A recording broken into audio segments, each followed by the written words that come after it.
Hey, what's up guys and welcome back to Anime King 2, and I'm back with part 10 of What If Naruto Was Born of Madara's Bloodline. Remember to get this one too, 100 like as usual, share this to all of your friends on your social media platform, and also guys, don't forget to go ahead and check out the other channels if you're new. Anime King 3, Anime Symbol, and Anime Prince. If you want your what if to be done by me, simply go ahead and comment on any of my latest videos, and I'll jot them down for future use. So without further ado or wasting more time, don't forget to turn on the bell notification to see when I post. Let us jump right into this. Let's begin now guys.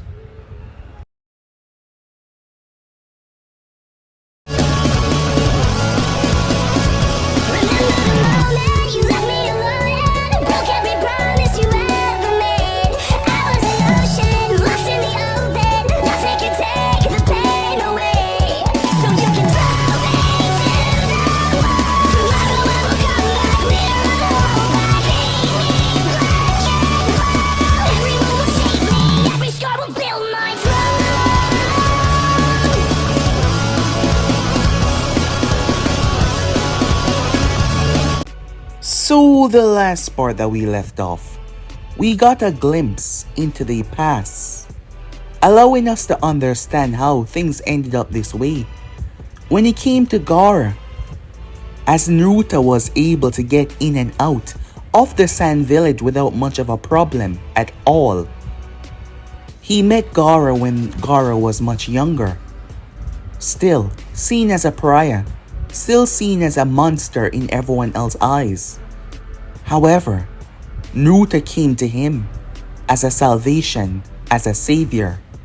Naruto was always plotting ahead. From his first meeting with the Kazekage, he had been plotting. From the first words that left his lips, from the first walkthrough of the village, Naruto studied every crook, every part of the village, and his mind was already making up plans. And now Gaara stood by his side, trapping every sand ninja and relocating them out of the village. The sand would not war against Konoha. He gave up on having any faith in his father a long time ago, and he knew that this attack will be his father's end. Meanwhile that was going on, we get to see Karen Uzumaki and Mito Uzumaki show what they have been doing over the past couple of years. Karen was once a kunoichi of the grass, but Naruto made great changes there. They were able to restrain the tail beast long enough so that they were able to trap them away. But it wasn't over just yet, as Naruto went toe to toe with the first, the second, and the Raikage all at once. They came at him. That is when they truly learned the depths of his power. The Sharingan, the Mangekyo, and then diving into the eternal Mangekyo Sharingan. Naruto's power seemed to be surging, skyrocketing the more he fought them. His illusions on the Raikage stunning the man. What shocked Orochimaru though was when Naruto finally break down the first and the second enough to undo the seal. He knew how to cancel the Edo Tensei. Orochimaru was speechless at that. He couldn't leave though because Mei Terumi was constantly in his way, not giving him the chance to flee away or run for his life. Naruto reduced the Raikage to dust as he used the Amaterasu to incinerate him. Another sign.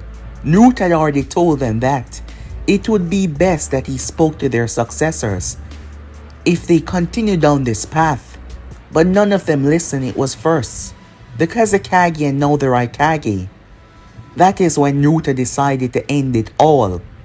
Even those that were allied with him were shocked, as Mei Terumi found herself brought into his Susanoo, a golden monstrosity that stood over Konoha, a beast of power.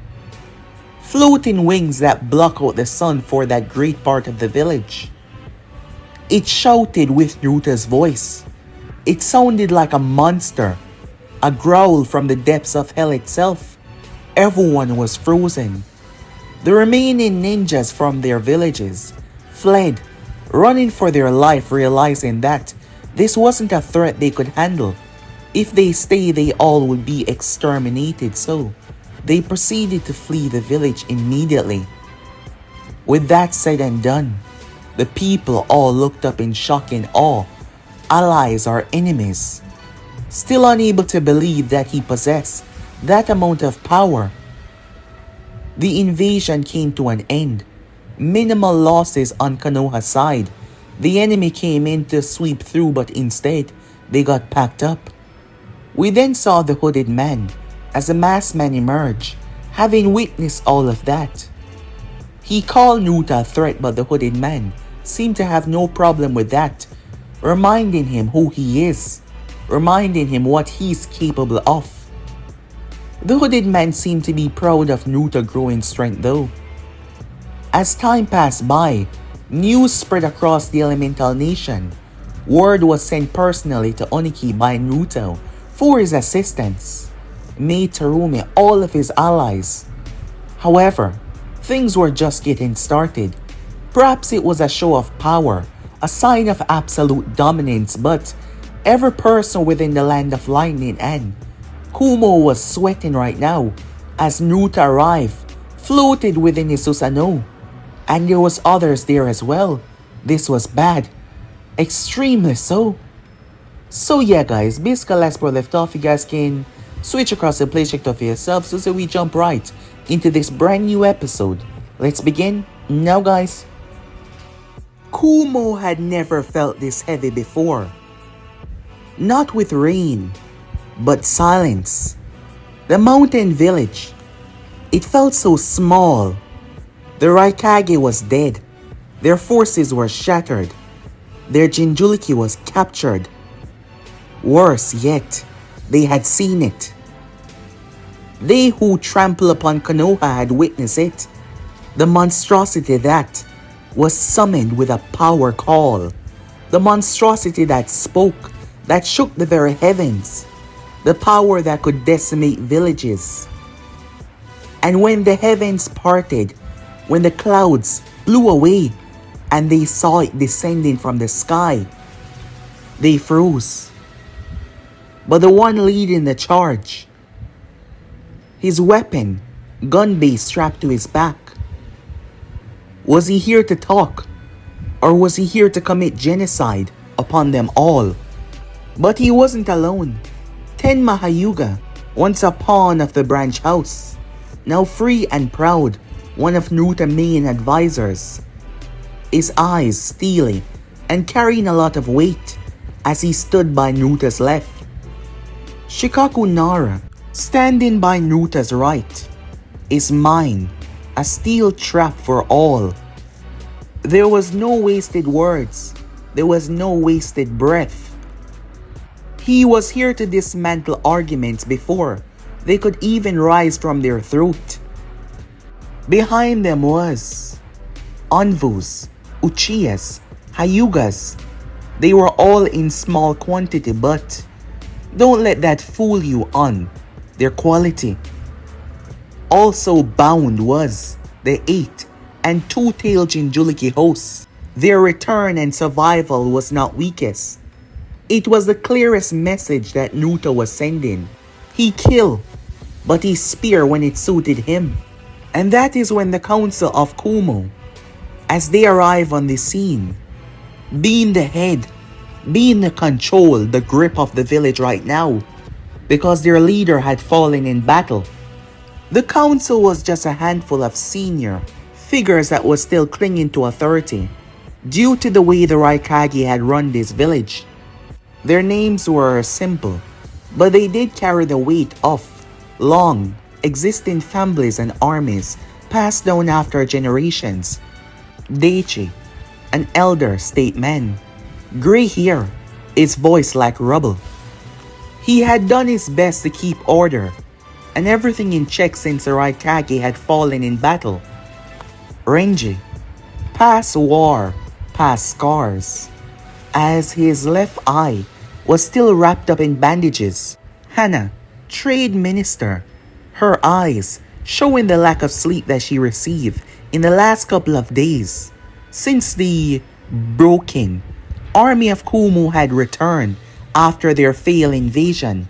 Kenna, minister of laws, calm yet nervous on the inside, but outward show a calm, stable individual, ready to expect the unexpected, not knowing what this meeting was going to bring at the moment. And then there was Maru, commander of the gates, broad and tired, but still proud of Kumo defenses even in these moments. Then there was Suzu, a younger counselor, idealistic, but trembling, but not broken at the moment. Still, hopeful. They stood when Naruto entered, but only Daichi was the one to speak first, prideful of Kumo to the end. You stand in our hall, Daichi said, but do not think Kumo bows so easily. Our people still have fight in them. He looked amused. That is what confused and startled them. As Naruto and his envoy was led to discuss, he wasn't here to fight. He did not sit. He looked across, gazing at each and every one of them. Before the outcome of the game, he knew how it ended. Your Raikage chose war. He lost. Your army lost. You lost your Jinjurikis, and yet I have not come here to burn your village down to ashes. That is not weakness. It is restraint on my part. I am here to set the price of peace, Naruto said. Tenma spoke up on Naruto's side. My Hokage is here to offer you a chance of peace, to end the pointless violence of slaughter and chaos on each side. Shikaku unrolled a scroll. As he looked at each and every one of them for a moment, his tone was steady and firm. Here are the terms, he said. Listen well. They are not negotiable. Reparation. Kumo will pay Konoha in resources, food, steel, and Ryu for 5 years. Not to ruin you, but enough to make you remember. Land concessions. 3 border outposts will pass under Konoha control. They are buffer zones now, no longer yours. Military oversight. Kumo Border Patrol will operate under joint command with Konoha for 3 years. No hidden raids, no accidents. Jinjuriki writes, the 2-tail and 8 tails will remain in Kumo, but their status will be jointly monitored. No experiments, no weapons. Break these rules, and we will know. Final clause. Any large-scale invasions attempted by either side will be punishable by death, not only for soldiers but for the leaders that commands them. Shikaku rolled the scroll back up as his eyes met them with an unflinching calm. These are not suggestions, but terms of survival, he said. Renji slammed his fist on the table. This is robbery, he said.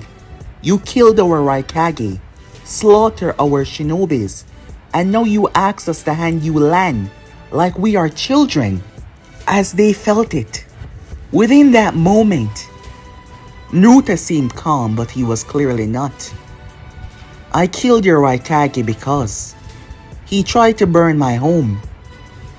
Do you want me to finish what he started? I can. Do not mistake my patience for weakness, he said. The hall fell silent. Hana swallowed thickly, her voice trembling as she calmed herself. These reparations, they will break our economy. Shikaku was the one to speak. No, they will hurt, they will sting, but they will not break you, he said. I've calculated your yields, your reserves, your trade routes. You can pay. You simply do not want to. Suzu, the youngest, spoke up. And what if we sign? What do we gain? Where is the future in this? Tenma looked at her with something like pity. You gain survival. You gain stability. And for the first time in generations, you get a chance to live without wondering if tomorrow shall bring another war. Do not mistake my leader for Madara, nor mistake him for Hoshirama Senju. He is something new. He will not let your people starve if you keep your word. But cross him, and there shall be no second chances. Deichi try one last route. Konoha has always had hidden darkness. What about Danzo and his people? Assassins in the dark. Why should we believe this is any different? It seems like he knew a lot. Well, he is one of the older generations. Danzo was killed by my hand. Naruto said firmly. His network, his soldiers, his secrets. They're all mine. Do you understand what that means? They did. Them being a part of the older generation except for the youngest one. They knew the danger of Root. Having no understanding of the inner workings of Konoha due to Danzo being so secretive, but they knew. The operations that were running in the past, Danzo leading them with Orochimaru by his side, was a truly terrifying sight. Many still speak of them to this day, operations that were done that cannot be proven. The very tools that were used to destabilize and crush enemies in the dark were now under the Hokage's command. This operation is no longer a knife against my people. It is a shield over them. This is a difference between me and your Raikage, between me and every leader that you ever knew. As Naruto stepped further into the room, his voice carried absolute certainty. You attack Konoha. The authorization was agreeable by every single member in this room, and for that, you shall pay. But I did not come to grind your village into dust. I came to end the cycle once and for all. Accept these terms and our villages shall stand together in an alliance that is stronger than anyone else shall know. Refuse, and there will be no stand-in for you all. He gestured towards the bound Jinjulikis. I brought them back to you, not because I fear them, but to show you that I do not need to take what is already mine by right. I choose peace, but this peace shall be forged on my terms, not the past that led to this chaos that we're now facing. Deichi looked towards the others. One by one, you could see the acceptance in their eyes as they gave a slight nod of their head. We will choose our successor, one who will carry this burden, and we will sign. Naruto nod. Choose wisely. Choose peacefully to avoid any future catastrophes, Naruto said.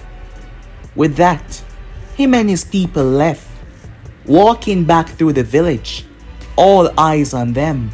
Not a word was said, not a movement was made. All eyes just focus. There was a lot to discuss with the Kumo council. However, there was nothing they could do. There was nothing they could do or risk the wrath of destruction appearing at their gates that could fly over their walls and simply nuke them where they stood. Time skip. 2 weeks later, the land of stone. It was cold, jagged, mountains, rocky areas. The gates of the hidden stone stood many, holding their breath to witness this surprising event. He never came here before this. Their talks, their private chats were, yes, private, but now, for the first time, public. The convoy walk. No Susanoo, no show of strength. The people saw him and they started to whisper amongst themselves as rumors had came back A lot of rumors. Those who weren't there spoke. So that's him. The one that defeat the Kazekage and the Raikage. Why only 2 guards? Is it arrogance? Or perhaps confidence? Maybe it's just another one spoke up, causing the others to look at him. They say that even the tail beasts fall under the power that he commands. Trust me, it's true. Someone that was there spoke up. The monstrosity was at least 3 times taller than the tail beasts. With a single swing, it could probably split villages, its wings blocking out the sun. The man seemed terrified even though they were here to discuss peace, even though they were here to show to the world something that has never happened before since the history. Even when the first Hokage gave out the tail beasts, that was just to show that Konoha didn't want any war. Yet there has never been anything like this before. As Oniki stood there, Naruto approached, the guards parting away. Kumo has fallen silent, and today, the stone shall rise to peace, he said. The future isn't won by war, it is built. With the hands open, he said, as he extended his hand. The people seemed to hold their breath, Oniki floating as he was on the same level as Naruto. They watched, and for the first time a phenomenal event took place, as Oniki shook Naruto's hand, signing a deal, a new path, a new opening that would create ripples across the entire elemental nation, the stone and Konoha standing together. Meanwhile, that was going on, far away, under a cavern. The single light flickered. The masked man, he stood there, as he was at a giant stone table, going by the name Toby, hiding his true identity. His one lone eye peered towards the man that just arrived. His tone was sharp. You should have let us move, he said. The 8 tails, the 2 tails, both were in Konoha vulnerable, unlike the others who were fully in check. Those 2 had been weakened. And you told me to wait, he said. The hooded figure chuckled. You speak as if capturing Jinchuriki is simply picking fruit, he said. You've seen his council. You've seen his Fuinjutsu core. Do you think that his seals cannot bind you? Bind your precious Kamui? Toby narrowed his gaze towards him. Are you afraid of him? Toby questioned. The hooded figure laughed louder this time, as it echoed in the cave. Afraid? No. Cautious. There's a difference. Fear blinds you. Cautious prepares you. From the day I approached him, I knew. He's never blind. He sees too much. When I arrive, despite not seeing my face, he has watched me ever since. It's almost like he's watching my eyes, my words, my hands, every single fragment of movements, every flicker, every turn, calculating how it will end. He even knew of your existence before anything else, and you were going out of your way to hide that. He's nothing in our way, Toby said.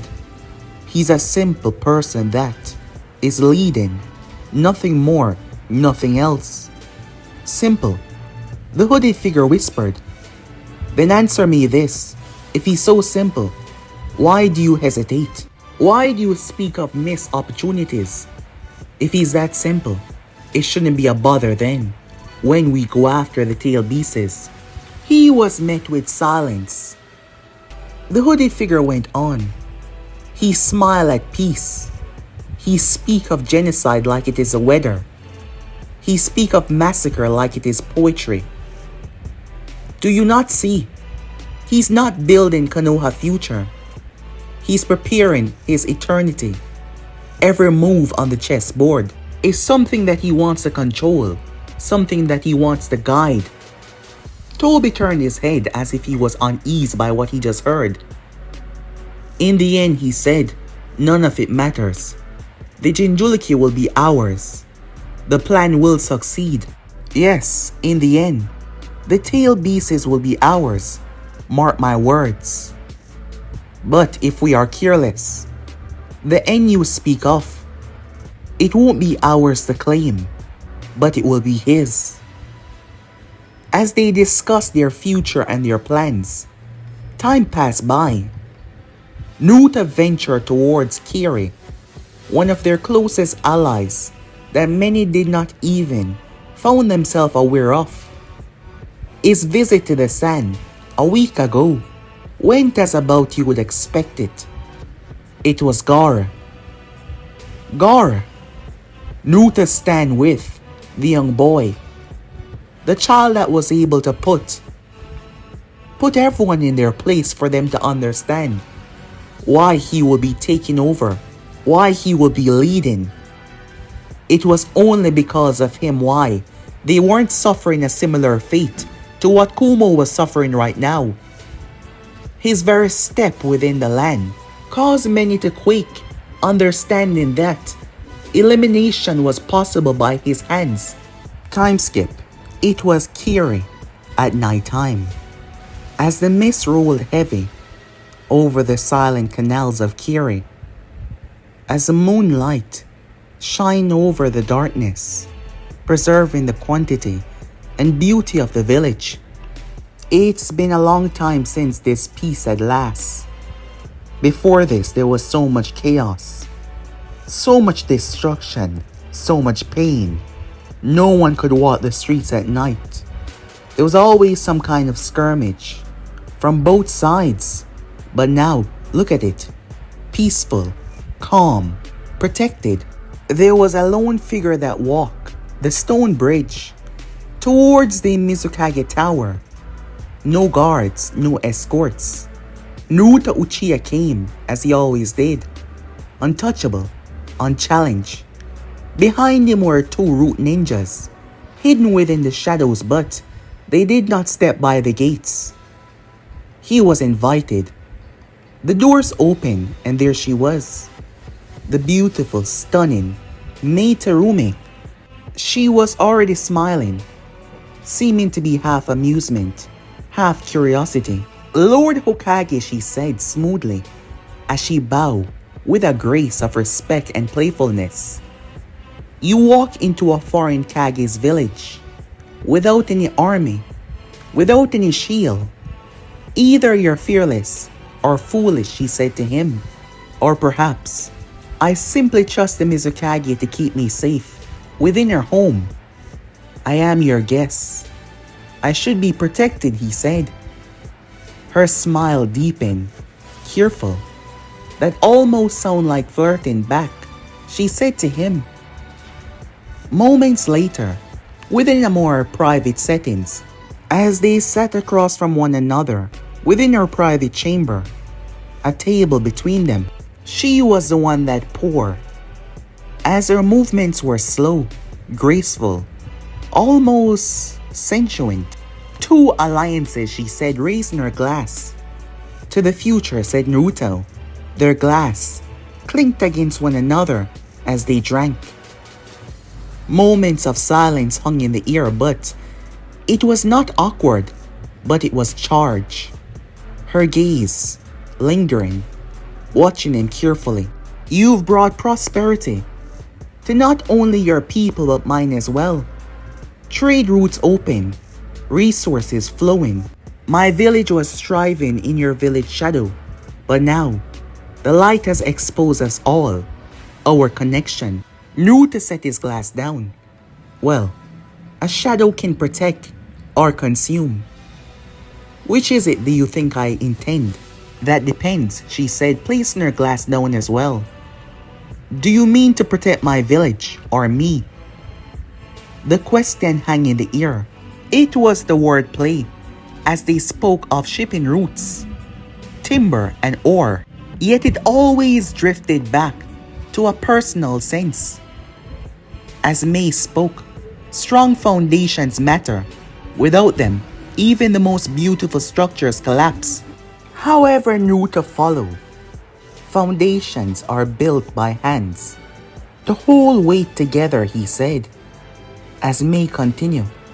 And some hands are gentler than they appear, she said. Her tone was velvet, teasing. His was like steel wrapped in wool. Gentle hands can still draw blood if they choose, Naruto said to her.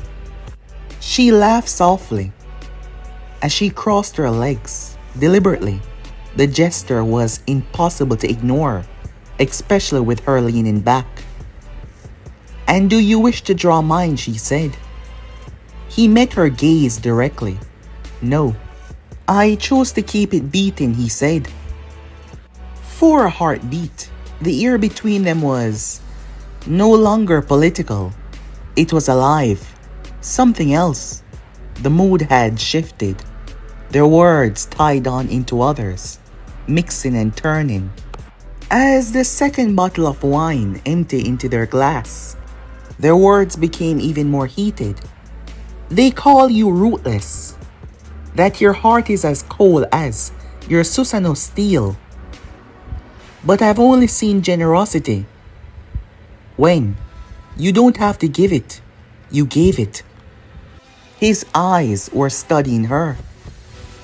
Ruthless the enemies, relentless the allies. That is a truth that they don't tell you about. Her smile faded into something more vulnerable. You've helped me achieve peace when I thought it was nearly impossible. You've given my people hope, prosperity when I thought they would drown in blood forever. Tell me, Hokage, what will you take in return, she questioned.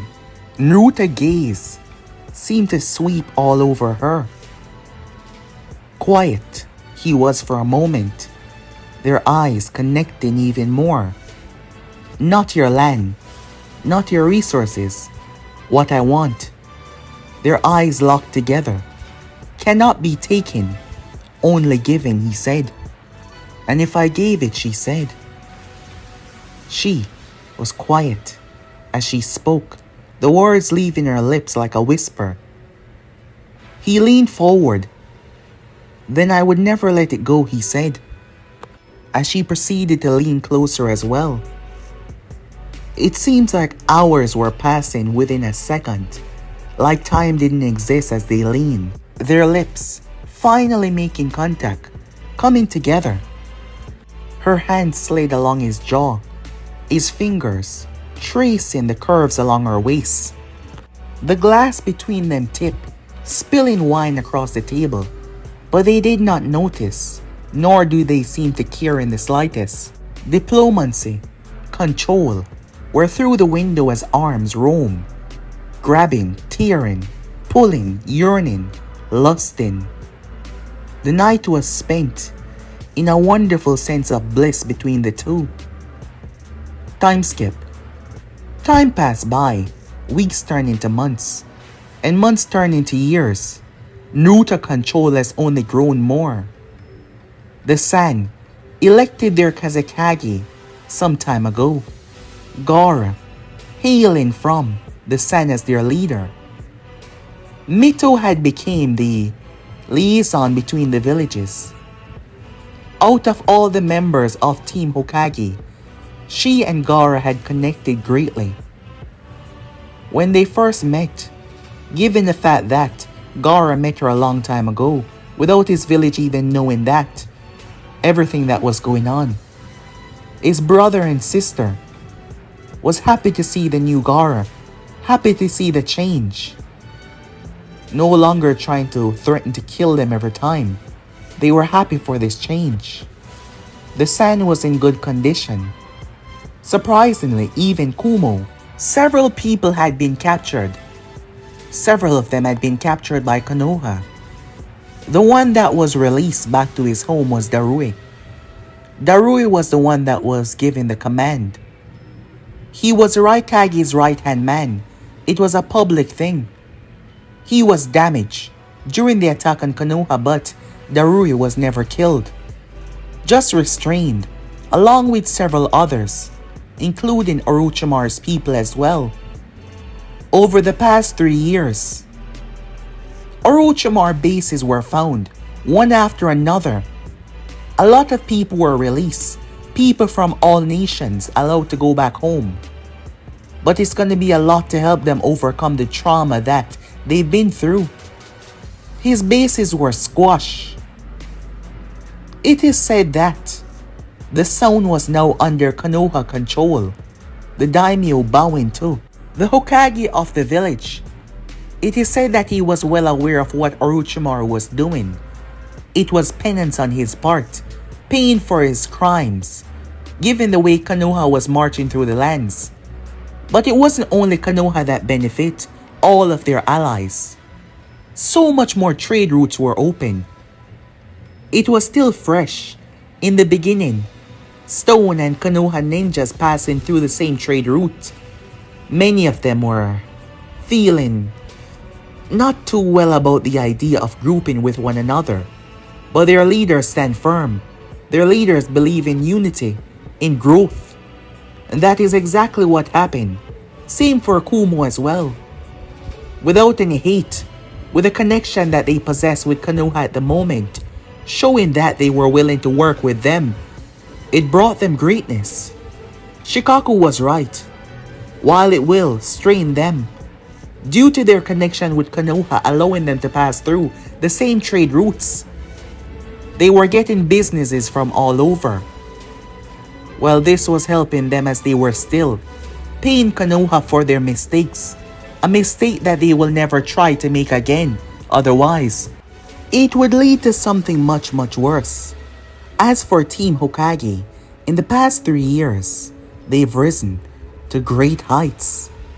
They've risen to heights that exactly what Naruto was trying to create. Something special, something unique, something abnormal. Team Hokage was the future of this village, each of them being promoted in the last 3 years. At the moment it was nighttime as Naruto was walking through Konoha. There was a reason why he was heading towards a specific location. It's been 3 years. The last time he saw the man with the hood was before the Chunin exams. And just recently, Naruto got the sign that he was here. There was no one else around as he stepped out of the foliage of the darkness. As he stood in front of Naruto. "You took your time," Naruto said. "It's been 3 years. He shrugged his shoulders like to say, "I was busy." And he had a reason. People move slowly when they want to be careful, Hokage, or when they're busy, or when they're waiting for the moment to matter. Busy with what exactly? Exploiting the world. Recruiting ghosts. He chuckled under the hood. Well, the time was dull. A lot was there to seize in the opening. Some of it because of you, that is. "You're saying I left opening," said Naruto. "Of course. The world has gone through drastic changes in the past 3 years. And that's all because of you. Some speak of your name like you're a god. Some saying that you're the strongest in the world. Some calling you a monster. What would you say about that? People fear what they don't understand. Tell me, do you fear me?" said Naruto. "Fear you? Why would I fear you? I am the one that helped you through many of your endeavors. Why would I uplift you to turn my back and be afraid?" "Well, it is simply curiosity," said Naruto. "After all, there must be a reason why you have an entire group like the Akatsuki behind you to perhaps fight me one day." The hooded figure was silent. Absolutely so, as Naruto said that. He spoke after a moment. "I was about to deny what you had to say, but knowing you as you speak with such confidence, you already fully believe what you're saying. Well, It's best that we don't lie to one another, said Naruto. After all, despite not truly knowing who you are, I feel like we know each other. Yes, I suppose you're right. So tell me, why go after the tail beasts? Is it just to seek world domination? So you know that as well? More and more you surprise me, but I guess I shouldn't be surprised. You always have a way to get information, always planning 10 steps ahead. But I'll let you in on a bit of a secret, okay? While you're 10 steps ahead, I'm 100. Is that so? So you knew that I would ask you about this? Is that the reason why you finally decided to show up? Is that the reason why we're now here having this conversation? Well, as I said, important reasons draw me out of the dark. You've done well with your village. You've done well for your people. Yes, I have. My people are living in bliss. So is many around me. So you would understand what I would do to anyone that threatened that peace. How much of my wrath I would rain down upon them. How much I would ensure that their very existence is erased from reality. Ah, yes I do. That Uchiha temper. It runs in your blood after all. That lust for destruction. But unlike most, you control it rather well. If I must say, you seem to be the best at controlling it. How much longer are we going to pretend? Like we're not familiar with one another, said Naruto. Excuse me? I'm saying, why don't we have a proper conversation? Put all of our cards on the table. I think it's been long enough. You hiding your identity seems rather childish after these past couple of years. You believe you know who I am? The hooded figure responded. Well, I have my thoughts on the matter, but each of them sound more and more crazy to me. And one of them, well, if you are, I will have to kill you immediately. Is that so? And who is that person?